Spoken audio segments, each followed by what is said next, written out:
Ahojte, ja som Rebeka a na dnešnej hodine tvorivých dielničiek si nakreslíme takúto mušľu.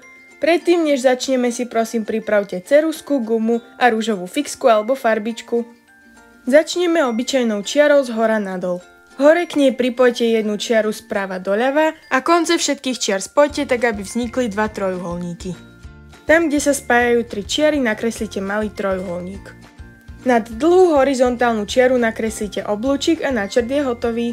Teraz ho môžeme obtiahnuť. Začnite tým, že namiesto oblúčika, ktorý sme práve nakreslili, spravíte malé vlnky.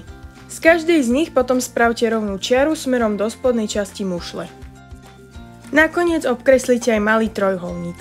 Už len stačí vygumovať náčrt a celú mušľu vymalovať. Pomôcť si môžete fotkami okolo, ale dôležité je, aby sa mušľa páčila vám.